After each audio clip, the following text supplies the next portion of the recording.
Bueno, continuando con las obras de Julio Verne, aquí vamos a ver lo que es en el libro Julio Verne, obra selecta.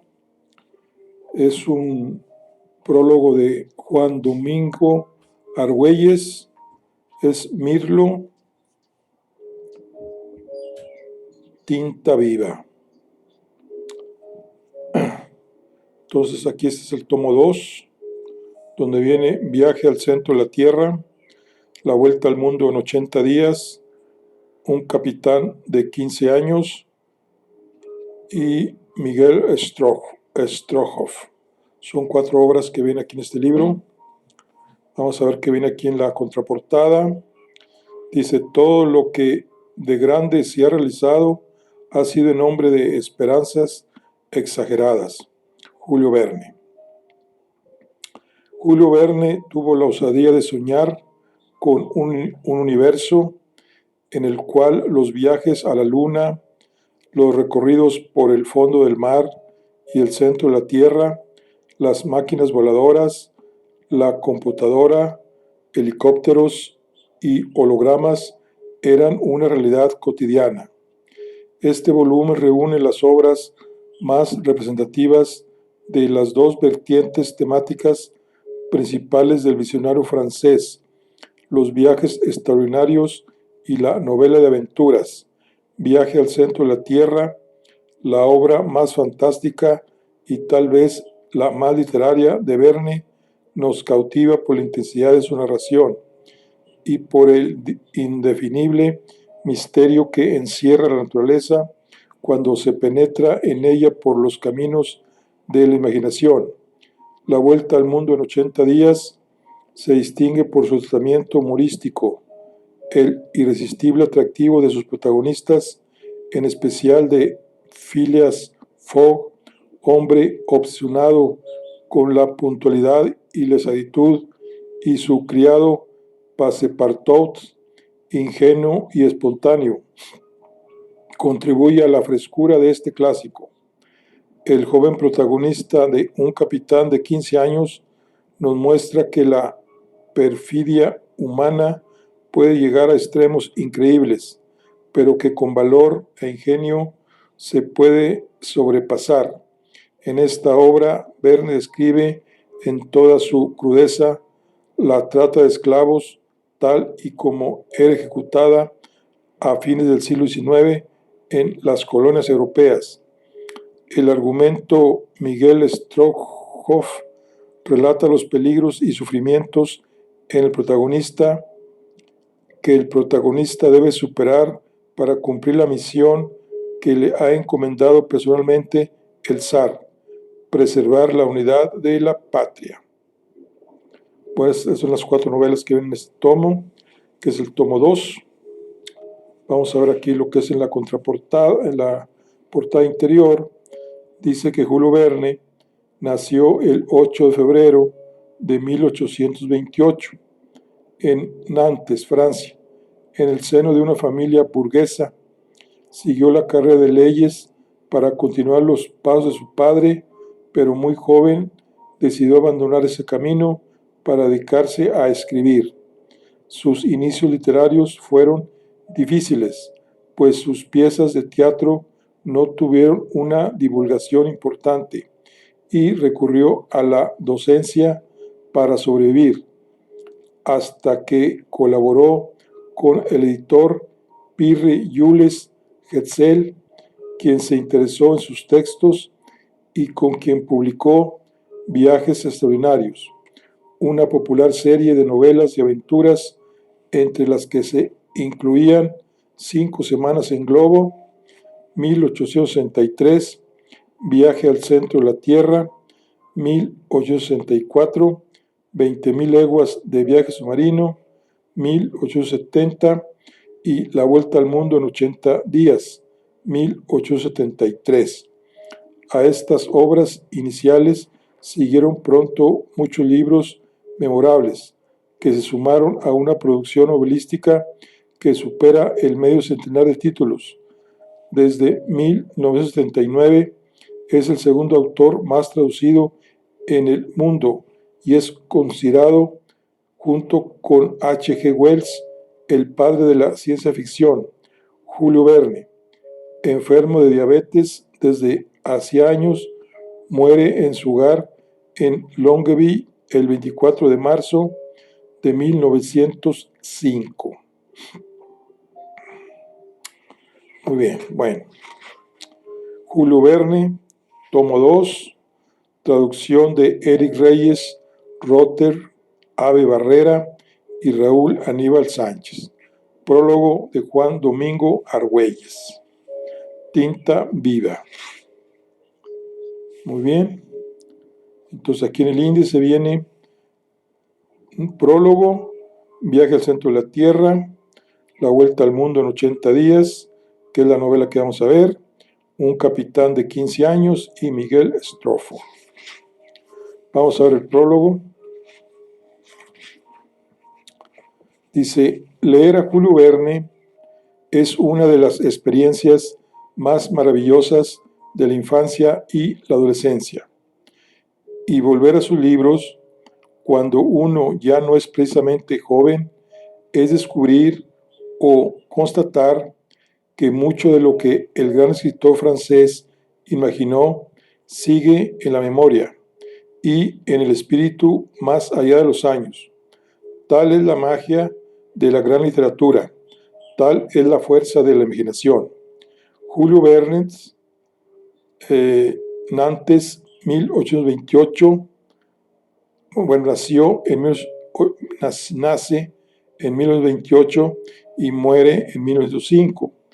Enriqueció nuestra imaginación y nuestra capacidad de fantasía, y aunque hoy sus libros parezcan rebasados, superados, porque muchas de sus fantásticas predicciones hallaron cumplimiento o concreción en el siglo XX y en lo que va del XXI, se le puede seguir leyendo con pasión, con placer y con ansia de conocimiento, porque la fantasía literaria, cuando es magistral, no envejece, ni tiene fecha de caducidad. Por el contrario, con los años acentúa su poder de fascinación. Lo que importa en la literatura de Verne no es la ciencia, sino la fantasía, aunque su fantasía parta sin duda de un evidente optimismo en relación con el progreso científico capaz de alcanzar cosas que entonces parecían imposibles, más allá del humano, y por ello sorprendentes. Lo que importa en la literatura de Verne es que, aunque la ciencia supere a la ciencia misma, la ficción no consigue jamás ser desmentida científicamente, porque su búsqueda está en otra parte, en el imprescindible imaginario de el ser humano. Bajo la premisa y divisa de que todo lo que una persona puede imaginar, otras podrán hacerlo realidad. Verne fue un futurista y un futurólogo, ambas cosas a la vez. En el primer caso, imaginó, predijo, pronosticó, impulsado por su fantasía. En el segundo, investigó y documentó científicamente sus historias. Hay muchas cosas de su imaginación que la ciencia hizo realidad, porque la gran literatura tiene la virtud de ver más allá, de anticiparte no solo a lo inminente, sino también a lo remoto, y más aún cuando el escritor es sensible al mundo que lo rodea. Equivocadamente, hay quienes sitúan la obra de Verne en lo que se denomina en español ciencia ficción y en inglés science fiction, o sea, CF y SF. Hay que aclarar algo al respecto. Julio Verne, al igual que el estadounidense Edgar Allan Poe, 1809-1849, y el británico H. G. Wells, 1866-1946, es estrictamente precursor o anunciador de la ciencia ficción propiamente dicha. Verne, Poe y Wells son más bien autores de ficción científica, como bien lo precisa Juan Ignacio Ferreras en su libro La novela de ciencia ficción, interpretación de una novela marginal, 1972. Novelas como Viaje al centro de la Tierra, Alrededor de la Luna y 20.000 leguas de viaje submarino de Verne, la narración de Arthur Gordon Pym de Poe y La máquina de explorar el tiempo, La isla del doctor Moreau, Los primeros hombres en la luna y El hombre invisible de Wells son historias fantásticas, asentadas en conocimientos científicos, novelas de aventuras llenas de fantasía y, en el caso especial de Verne, viajes extraordinarios, como él mismo denominó al subgénero que absorbió casi por completo sus ensoñaciones literarias, fundadas con gran optimismo en el patrimonio inteligente del porvenir. La ciencia ficción como género es otra cosa, con autores como Isaac Asimov, 1920-1992, Arthur C. Clarke, 1917-2008, y libros como Yo, Robot, Fundación, Segunda Fundación e Hijo del Tiempo del primero, y 2001, Una Odisea del Espacio, Cita con Rama y El Centinela del segundo.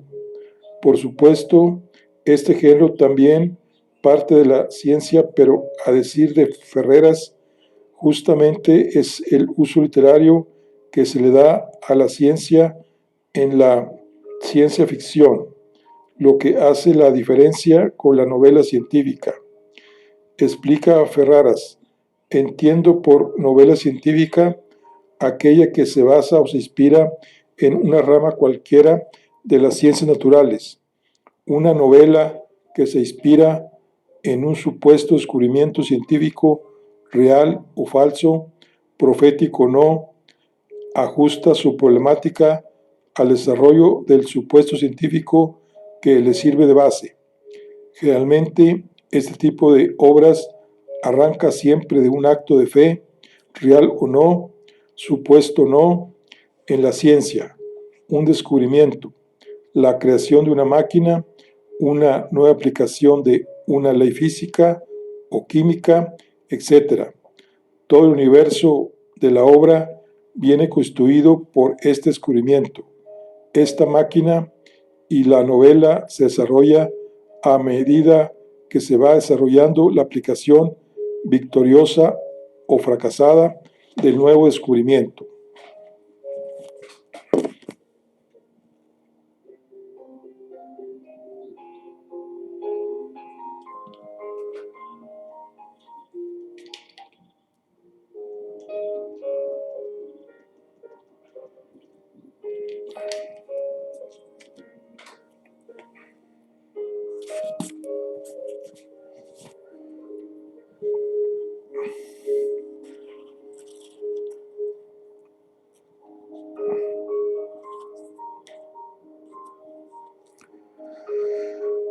Nada de esto ocurre en la auténtica novela de ciencia ficción, precisa el especialista, en la que la ciencia no es ni puede ser nunca la problemática de la obra. La novela de ciencia ficción, al contrario de la novela científica, suele incurrir en una serie de contradicciones científicas muy fáciles de señalar, aunque imposibles de corregir. Pero la novela no se resiste lo más mínimo porque su problemática no está basada en ninguna posición científica. En otras palabras, la diferencia entre ciencia ficción y ficción científica es perfectamente reconocible porque la novela de ciencia ficción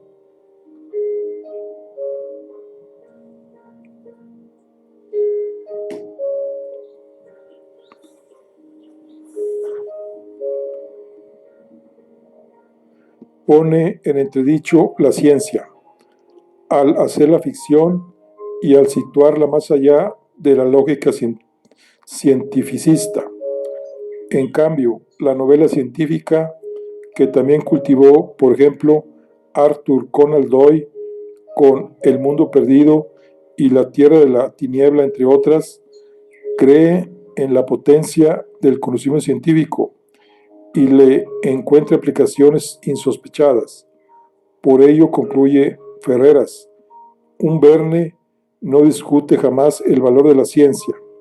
Lo más que puede hacer, como Wells, es dudar de algunos de sus efectos. Gracias a la ciencia, esto es, a los avances de los recursos científicos, los personajes de Verne logran triunfar en la ficción y, por lo general, el bien es recompensado y el mal es derrotado. La potencia del bien optimizamente mueve a los buenos y castiga a los malos, al igual que la mayor parte de sus contemporáneos. Verne confiaba en el bien científico y únicamente perdió esa confianza en sus últimos años, como pueden demostrarlo sus novelas postreras. Se dice con verdad que lo más parecido a la ciencia ficción que escribió Verne es una novela, la última obra en su producción, el mismo año de su muerte. Se titula El eterno Adán, que vio a luz en 1910 y es acerca de la cual Michel Verne, hijo del escritor, dijo lo siguiente: este relato, que hasta el presente se mantuvo inédito, ofrece la particularidad de inclinarse hacia conclusiones más bien pesimistas, contrarias por completo al optimismo noble que animó los viajes extraordinarios.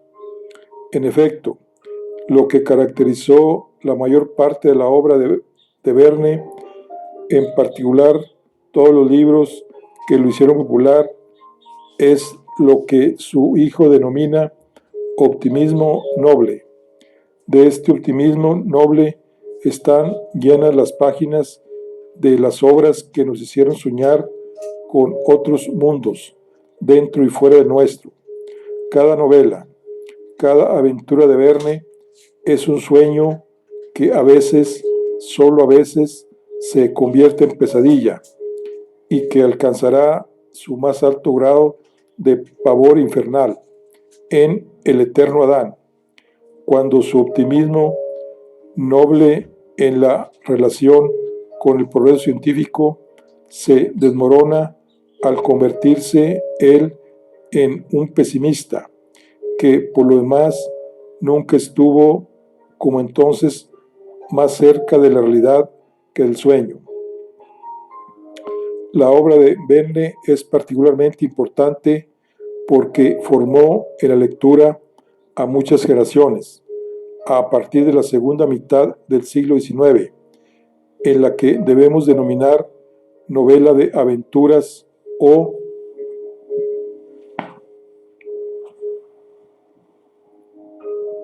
viajes extraordinarios. Entre sus más de 80 obras destacan 5 semanas en globo, su primer gran éxito en 1863, Viaje al centro de la Tierra, Los hijos del capitán Grant, Alrededor de la Luna, 20.000 leguas de viaje submarino, La vuelta al mundo en 80 días, La isla misteriosa, Miguel Stroffo, Héctor Servadac, Un capitán de 15 años, Escuela de Robinson, Matías Sandorf y Las Indias Negras, que pueden considerarse de su etapa optimista, aunque ya alguna historia delaten cierto desencanto. De sus últimos años, de su periodo sombrío y pesimista, en el que leía y releía denodadamente a Nietzsche, destacan las obras El castillo de los Cárpatos, La isla de Hélice, La esfinge de los hielos, Amo del mundo, El faro del fin del mundo, y de publicación póstuma La sorprendente aventura de la misión Barzac y El eterno Adán.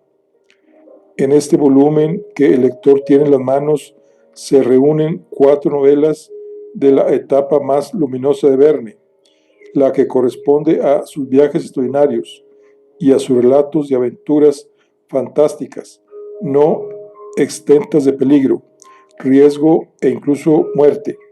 Es cierto que en Miguel Estrafo y en Un capitán de 15 años hay episodios no solo de grandes peligros, sacrificios y heroicidades, sino también de maldad, tortura, intriga, venganza y muerte.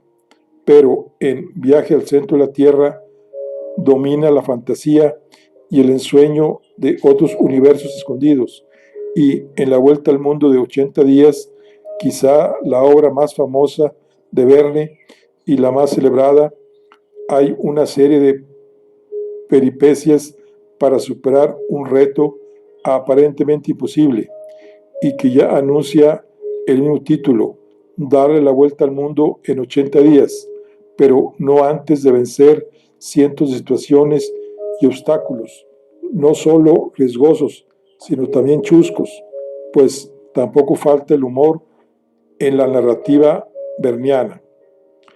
Quien lea estas 4 obras de Verne se iniciará con algo de lo mejor de este gran escritor francés, que nos ha dejado personajes inolvidables que ya forman parte de la realidad de los lectores. Phileas Fogg y Picaporte, de La vuelta al mundo en 80 días, el doctor Otto Lindenbrook y su sobrino Axel, de Viajes al centro de la Tierra, el intrépido Miguel Stroff y la encantadora Nadia, de Miguel Stroff, de Moscú a Irkutsk, y el valiente Dick Sand y su fiel perro Dingo, de Un capitán de 15 años. El cine y la televisión contribuyeron a hacer más popular a Verne a partir del siglo XX. En 1901, de la película francesa Los hijos del capitán Grant, la primera que se hizo a partir de una obra de Verne. Y aunque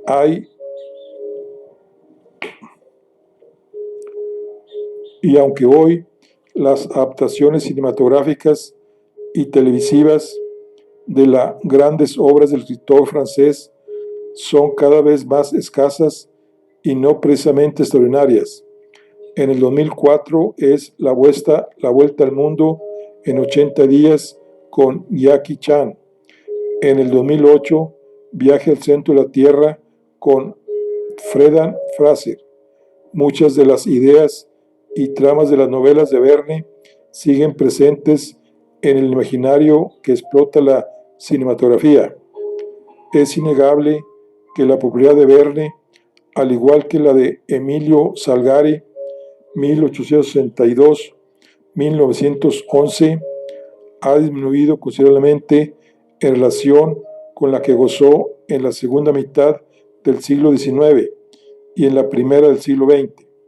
Verne y Salgari, los dos autores más populares de novelas de aventuras, fueron relevados por otros más cercanos a los intereses de los lectores infantiles y juveniles. Sin embargo, están muy lejos de no tener lectores. Los tienen aún, mucho más Verne que Salgari, a pesar del enorme desdén con que han sido tratados incluso en las respectivas historias francesas e italianas de la literatura.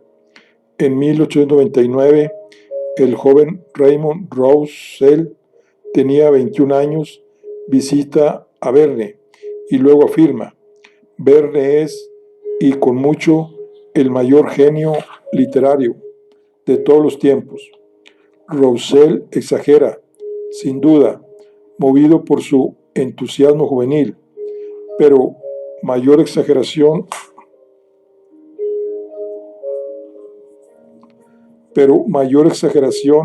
hay en el desdén con que ha sido visto Verne por la crítica moderna y contemporánea. En España, por ejemplo, en un gran diccionario de biografías 1999 de figuras universales, señeras por sus aportaciones en la historia, los descubrimientos y exploraciones, las artes, la filosofía, la ciencia y por supuesto la literatura, Julio Verne no aparece, y en cambio están muy nacionalistamente ubicados en la sección que corresponde a la B. Alfonso y Juan de Valdés, Juan Valera, Ramón del Valle, Inclán y Jacinto Verdaguer, y en otras secciones del mismo diccionario, sus realizadores españoles suponen que Pío Barojo y Juan Carlos I de Borbón, por ejemplo, han hecho más por el mundo que Julio Verne.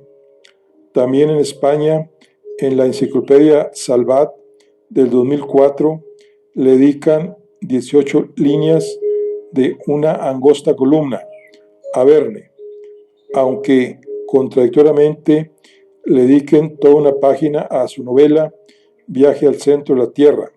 Sería tanto como minimizar a Picasso y destacar el Guernica.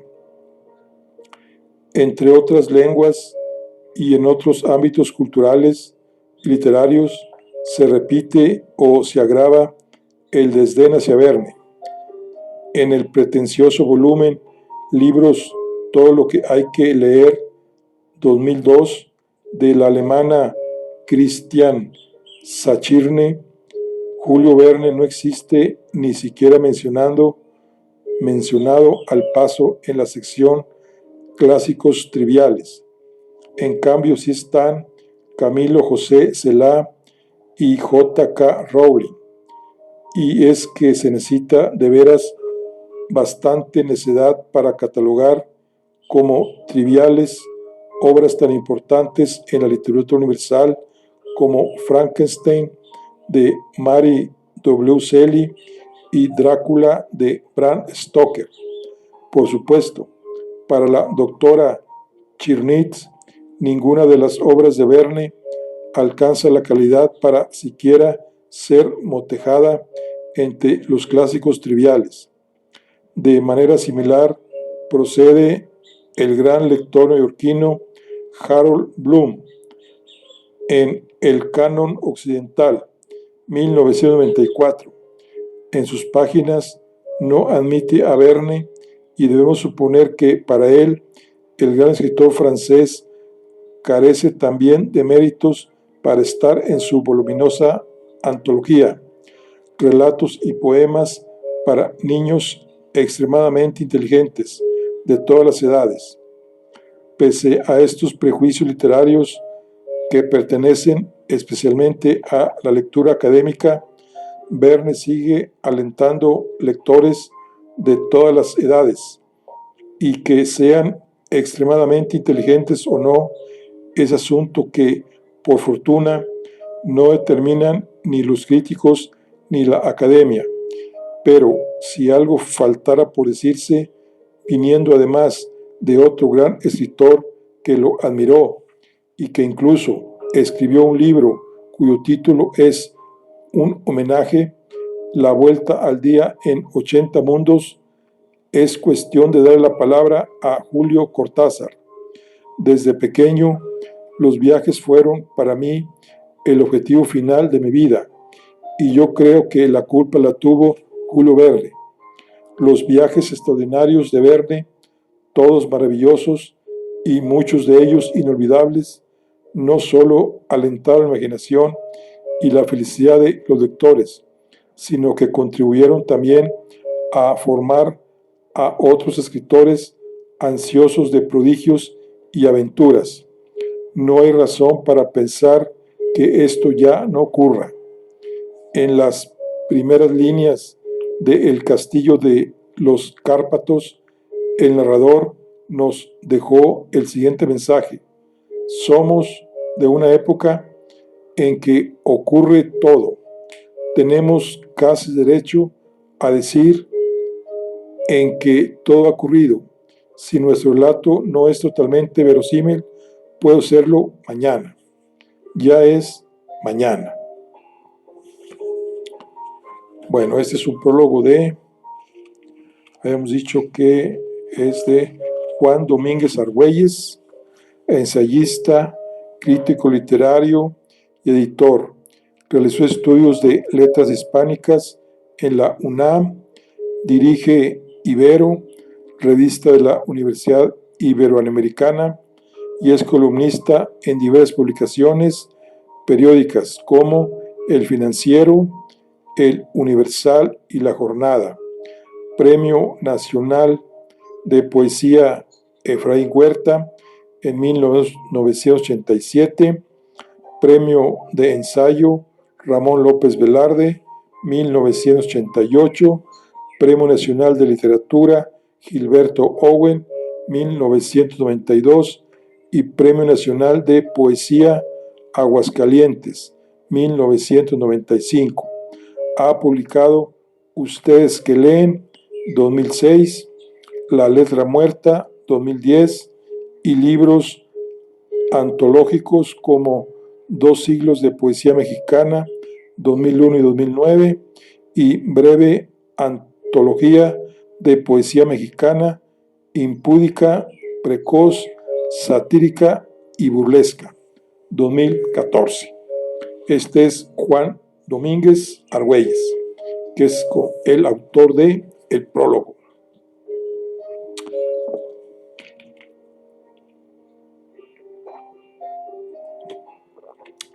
Bueno, ahora vamos con nuestro libro. El libro que vamos a ver ahora es el de La vuelta al mundo en 80 días. La vuelta al mundo en 80 días.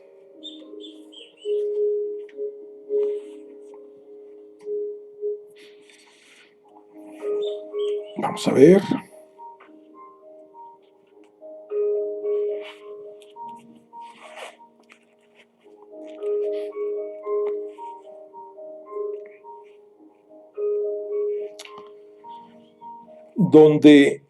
Vamos a ver, La vuelta al mundo en 80 días, donde Phileas Fogg y Passepartout se aceptan de forma recíproca, uno como amo y el otro como sirviente. En el año de 1872, la casa marcada con el número 7 de la calle Savile Row, esquina con Burlington Gardens, misma donde Sheridan falleció en 1814, está habitada por Phileas Fogg, uno de los miembros más notables y singulares del Reform Club de Londres, aun cuando parecía haberse esmerado en no hacer nada que pudiera llamar la atención. Poco se sabía de Phileas Fogg, quien sucedía a uno de los más grandes oradores que han honrado Inglaterra, a lo sumo que era un hombre muy galante, uno de los gentlemen más opuestos de la alta sociedad inglesa. Algunos decían que le daba un aire a Byron por su cabeza, claro está, porque en lo que respecta a los pies no tenía defecto alguno. Un Byron barbón y bigotudo, un Byron impasible que hubiera vivido 1000 años sin envejecer. Aunque con toda seguridad Phileas Fogg era inglés, probablemente no era londinense. Jamás se le había visto en la bolsa, ni en el banco, ni en ninguno de los despachos de la ciudad de Londres, ni las dársenas ni los muelles de Londres recibió nunca un navío propiedad de Phileas Fogg. Este gentleman no figuraba en comité de administración alguno. Su nombre no se había oído en algún colegio de abogados, ni en el Temple, ni en el Lincoln Inn, ni en el Gray's Inn. Jamás pidió de audiencia en la Cancillería, ni en el Banco de la Reina, ni ante el canciller de la Hacienda del Reino Unido, ni en la corte eclesiástica. No era industrial, ni negociante, ni mercader, ni agricultor. No formaba parte ni de la Royal Institution, ni de London Institution, ni de la Artisan Society, ni de la Russell Institution, ni de la Western Literary Institution, ni del Instituto de Leyes, ni del Instituto de las Ciencias y las Artes, que se encuentra bajo la protección de su graciosa majestad. En fin, no forma parte de ninguna de las sociedades que abundan en la capital de Inglaterra, desde la Sociedad de la Armonía hasta la Sociedad de Entomología, fundada con el propósito de eliminar los insectos nocivos. Phileas Fogg era miembro del Reform Club y listo, eso era todo. Si a alguien le hubiera extrañado que tan misterioso caballero departiera con los miembros de esta digna asociación, se le hubiera podido responder que Phileas Fogg entró en ella recomendado por los hermanos Baring, quien gozaba de crédito abierto y un cierto estatus, debido a la regularidad con que sus cheques eran pagados a la vista por el saldo invariablemente acreedor de su cuenta corriente. Era rico Phileas Fogg, sin lugar a dudas. ¿Cómo había amasado su fortuna? Eso es algo que ni los mejores informados podían decir, y el señor Fox era el último a quien convenía dirigirse para averiguar. En todo caso, no era ni derrochador ni avaro. Siempre que hiciera falta ayuda para una causa noble, útil o generoso, él aportaba con discreción e incluso de manera anónima. En suma, pocos hombres había menos comunicativos que este caballero. Hablaba lo menos posible, y cuanto más silencioso, más misterioso parecía. Su vida era rutinaria, un día a la vez, teniendo siempre las mismas cosas de un modo tan matemático que la imaginación inconforme buscaría algo más.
había viajado era probable, porque dominaba el mapa mundi mejor que nadie.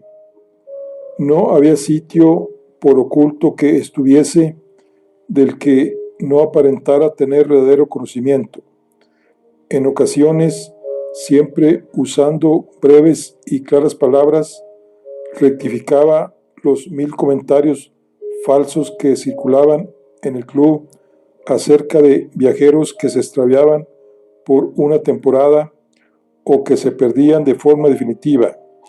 Señalaba las probabilidades más verosímiles y era tan frecuente que se confirmaran sus conjeturas, que se solía considerar todo lo que decía como inspirado por un sexto sentido.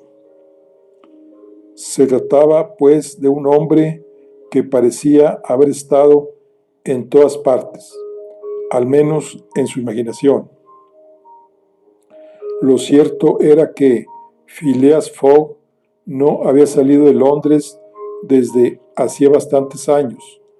Aquellos que tenían el honor de conocerlo un poco mejor atestiguaban que, a excepción del recorrido diario que hacía de su casa al club, nadie lo había visto jamás en ningún otro lado.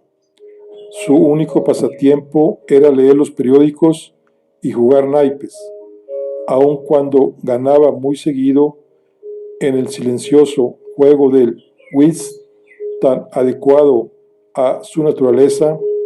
Las ganancias que obtenía jamás llegaban a sus bolsillos, sino que figuraban una importante suma del presupuesto que destinaba a la caridad. De ahí en más, era evidente que el señor Fogg jugaba por jugar y no por ganar. El juego era para él un combate. Podía enfrentarse a una dificultad sin necesidad de ponerse en movimiento, sin fatigarse. De ahí que resultara tan adecuado para su carácter. Al parecer, Phileas Fogg no tenía mujer ni hijos, aunque eso puede suceder hasta a los hombres más honorables.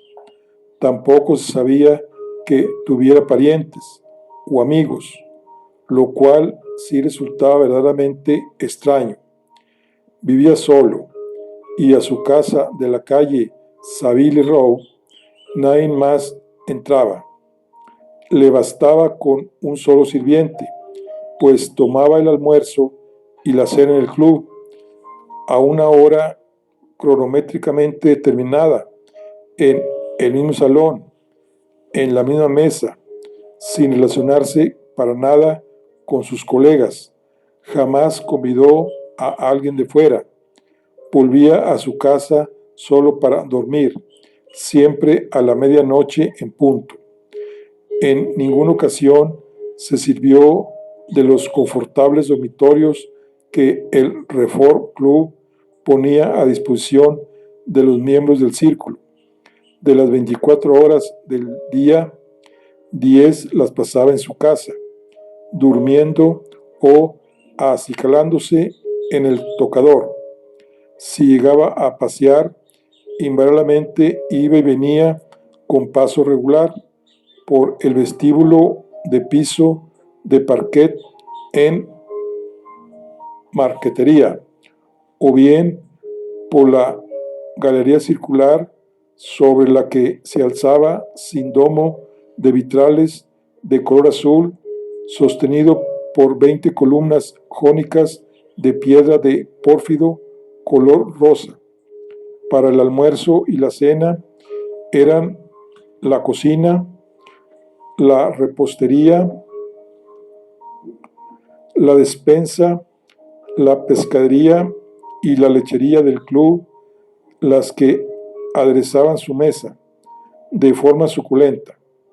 Eran los camareros del club, adustos personajes vestidos de negro y calzados con zapatos de suela de fieltro, quienes le servían los alimentos en una vajilla de porcelana especial, colocada sobre soberbios manteles de tela de Saxe. Era en las copas de cristal prensado del Reform Club, donde le servían un cherry, su oporto, su vino curado con canela, culantrillo o cinamomo. En fin, era hasta el hielo del club, traído a un lado a un alto costo de los lagos de América, el que mantenía la satisfacción en el que mantenía la satisfactoria frescura de sus bebidas. Si vivir en semejantes condiciones era ser un excéntrico, había que reconocer que algo bueno debía tener la excentricidad. La casa de la calle Saville-Row, sin ser suntuosa, se caracterizaba por ser extremadamente confortable. De ahí en más, los rutinarios hábitos de su inquilino hacían que las labores de servicio fueran un poco más sencillas. Con todo, Phileas Fogg exigía de su único sirviente una puntualidad y una regularidad inusitadas. Ese mismo día 2 de octubre, Phileas Fogg acababa de despedir a Jane Foster. El hombre fue hallado culpable de llevar el agua para afeitarse a 84 grados Fahrenheit en lugar de 86, de modo que Phileas Fogg esperaba al sucesor, que debía presentarse entre las 11 y las 11:30. Phileas Fogg estaba sentado firme en un sillón, con los pies juntos como soldado en formación, las manos apoyadas sobre las rodillas, el cuerpo erguido, la cabeza en alto y la mirada fija en la aguja del monitero de su reloj de péndulo, complejo aparato que servía para indicar las horas, los minutos, los segundos, los días, los meses y los años. Al sonar las 11:30, obedeciendo a su costumbre diaria, el señor Fox debía salir de su casa para dirigirse al Reform Club. En ese momento llamaron a la puerta del pequeño salón donde se encontraba Phileas Fogg y apareció Jane Foster, quien ya había sido despedido.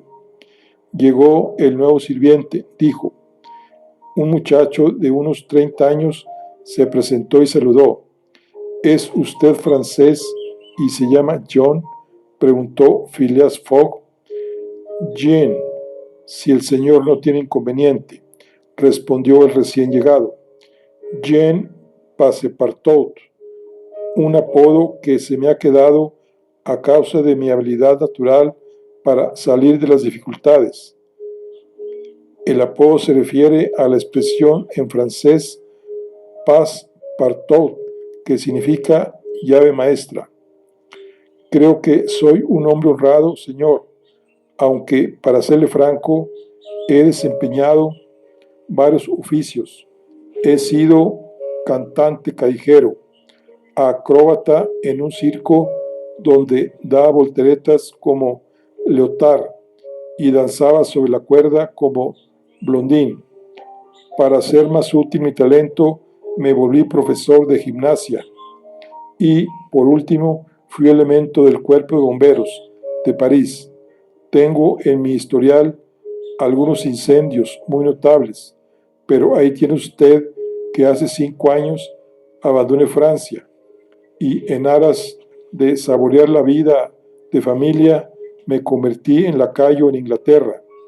Me encontraba sin paradero fijo cuando me enteré de que el señor Phileas Fogg es el hombre más exacto y sedentario del Reino Unido.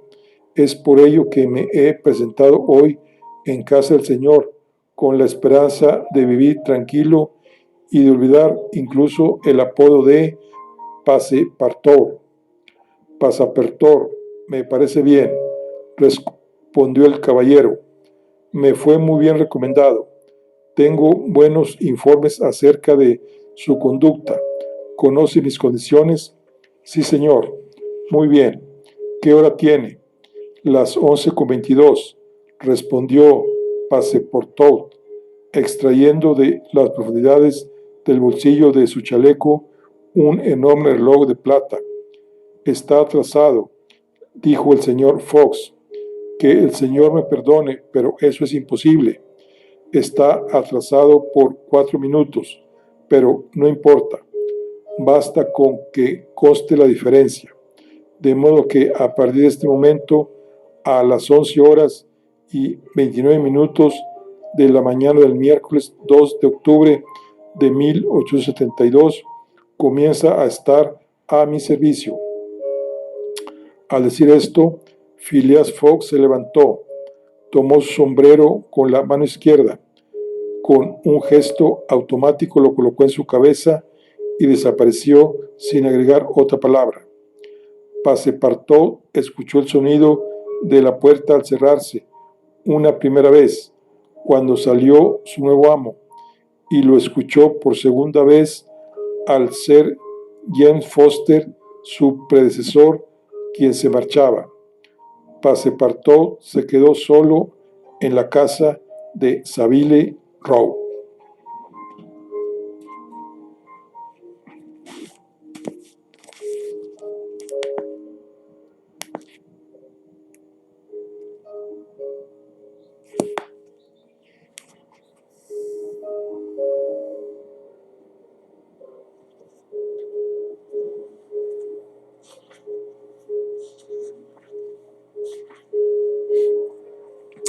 Capítulo 2, donde Passepartout se convence de que por fin ha encontrado lo que tanto deseaba. A fe mía, se dijo Passepartout, algo aturdido al principio, en casa de Madame Tussaud conocí personajes tan expresivos como mi nuevo amo. Claro que, conviene decir, los personajes de Madame Tussaud son unas figuras de cera muy visitadas en Londres, a las cuales en verdad no les falta más que hablar. Durante los breves instantes en que pudo entrever a Phileas Fogg, Passepartout había examinado a su futuro amo de forma rápida, pero concienzuda. Era un hombre más o menos de 40 años, de figura noble y arrogante, alto de estatura, ligeramente roízo, sin que ello afectara su buen porte, rubio de cabello y patillas, frente estrecha y sin señal de arrugas en las sienes, rostro más pálido que sonrosado, magníficos dientes. Parecía poseer de un alto grado eso que los fisionomistas llaman reposo en acción, facultad propia de aquellos que hacen más y dicen menos, sereno, flemático, ojos limpios, párpados quietos, el prototipo de esos ingleses de sangre fría que suelen encontrarse en el Reino Unido, cuya actitud un tanto académica ha reproducido maravillosamente el pincel de Angélica Kauffmann. Visto desde los diversos actos de su existencia, este caballero despertaba la idea de un ser bien equilibrado en todas sus partes, ponderado con justicia, tan preciso como un cronómetro de Leroy o de Ernst Shaw, porque en efecto, Phileas Fogg era la personificación de la exactitud, lo que se hacía evidente en la expresión de sus pies y de sus manos, que son en el hombre, así como en los animales, los órganos encargados de expresar las pasiones. Phileas Fogg era una de esas personas matemáticamente exactas, que jamás se alteran y siempre están dispuestos, que saben economizar sus pasos y sus movimientos. Nunca daba una zancada de más y tendía siempre a buscar el camino más corto. No se permitía una mirada distraída al techo ni gesto superfluo alguno. No se le vio jamás conmoverse ni alterarse. Era el hombre menos apresurado del mundo, pero siempre llegaba a tiempo. Desde luego, era comprensible que tuviera que vivir solo y, por así decirlo, distanciado de toda relación social. Sabía que en la vida era necesario el roce con otras personas y como los roces suelen ser desgastantes, prefería no rozarse con nadie. En cuanto a Jean, alias Passepartout, verdadero parisino de París, durante los 5 años que había pasado en Inglaterra y de trabajar en Londres como lacayo, en vano había buscado un amo de quien encariñarse. Passepartout no era uno de esos criados ladinos y mañosos que alzan los hombros y la nariz de forma insolente, bellacos de mirada seca, pegados de sí mismo.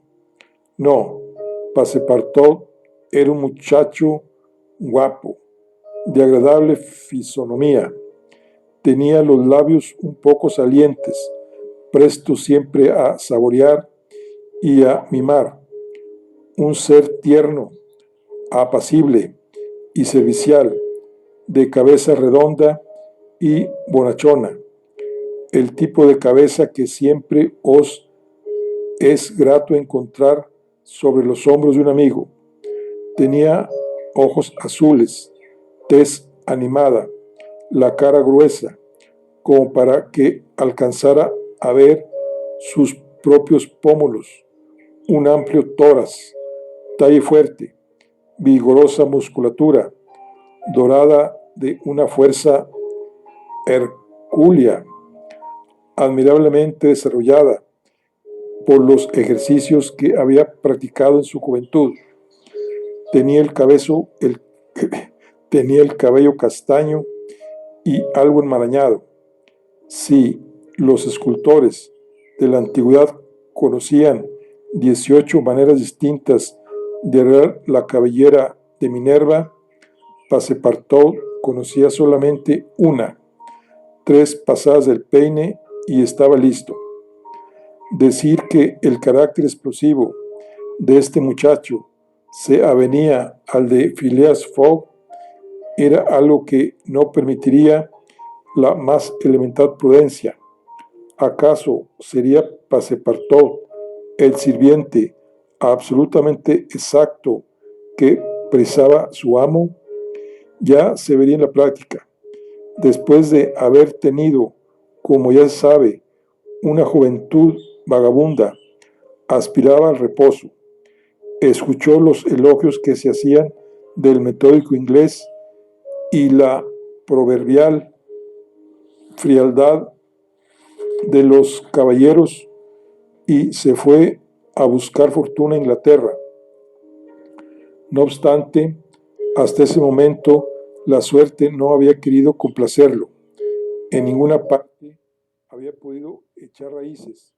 Había estado en 10 casas distintas, pero en todas ellas los amos eran imprevisibles, erráticos, gustaban de correr aventuras y recorrer países, cosa que ya Passepartout no consideraba deseable. Su último amo, el joven Lord Lonsferry, miembro del Parlamento, después de pasar sus noches en los Oysterstroms del Haymarket, frecuentemente volvía a su casa sobre los hombros de los agentes de la policía. Passepartout, con la intención de respetar a su amo, se arriesgó a hacerle algunas consideradas observaciones que fueron recibidas de mala manera y rompieron toda relación. Entretanto, supo que Phileas Fogg buscaba sirviente, de modo que procuró informarse acerca de este caballero, un hombre cuya existencia era regular a tal grado que no dormía fuera de casa, que no viajaba y que nunca, ni un día siquiera, se ausentaba. No podía ser más idóneo. Se presentó, pues, y fue admitido en las circunstancias que ya se describieron.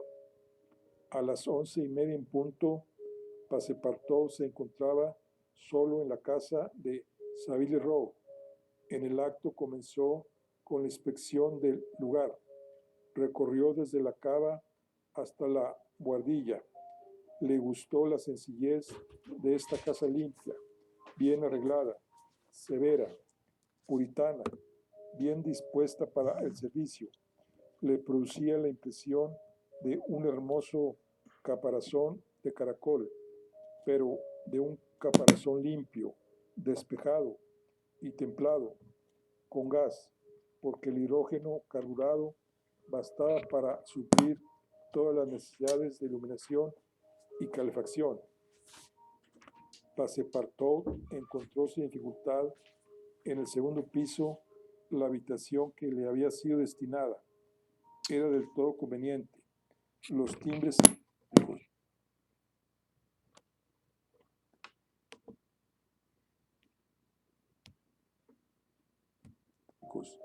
y los tubos acústicos lo mantendrían en comunicación con los salones del entresuelo y del primer piso. Sobre la chimenea había un reloj de péndulo que se correspondía con el del dormitorio de Phileas Fogg. Los dos aparatos marcaban el mismo segundo al mismo tiempo. Muy bien, me gusta, se dijo Passepartout. Encontró además en su cuarto una nota colocada encima del reloj. Era el programa del servicio diario, que comprendía de las 8 de la mañana, hora reglamentaria en que se levantaba Phileas Fogg, a las 11:30, hora en que dejaba su casa para ir a almorzar al Reform Club, y contenía todos los detalles del servicio: el té con pan tostado a las 8:23, el agua caliente para afeitarse a las 9:37, el peinado de las 10:20, etc., hasta las 11:30 de la noche, hora en que se iba a la cama. El metódico caballero, todo estaba perfectamente anotado, previsto y regularizado. Passepartout se tomó un momento para meditar con regocijo el programa y grabar en su espíritu cada uno de los apartados. El guardarropa del señor se encontraba maravillosamente estructurado. Cada pantalón, levita o chaleco se hallaban numerados en un orden preciso, mismo que se reproducía en un libro de entrada y salida para indicar la fecha en que cada prenda, según la estación, debía ser retirada. La misma reglamentación aplicaba al calzado. En pocas palabras, la casa de Saville Row, que debió ser el templo del desorden en la época del ilustre más disipado Sheridan, ahora convertido en un lugar confortable, prometía una agradable y holgada estadía. No había biblioteca ni libros. El señor Fogg no los necesitaba, ya que el Reform Club ponía a su disposición dos bibliotecas, una consagrada a libros de literatura y la otra a los de política. En el dormitorio había un baúl de buen tamaño, cuya confección defendía su contenido tanto de un posible incendio como del robo. No había en toda la casa una sola arma o utensilio de cacería o que aludiera a la guerra. Todo ahí denotaba los hábitos más pacíficos. Luego de haber examinado la morada de forma cuidadosa, Passepartout se frotó las manos y su cara redonda se ensanchó en una amplia sonrisa. Me gusta. Encontré justo lo que quería. El señor Fox y yo vamos a entendernos a la perfección. Es un hombre tan hogareño y metódico. Una verdadera máquina. Está muy bien. No me desagrada en absoluto servir a una máquina. Bueno, aquí concluimos la charla del día de hoy. Estamos con el libro de La Vuelta al Mundo en 80 días de Julio Verne. Nos vemos en la siguiente. Hasta luego.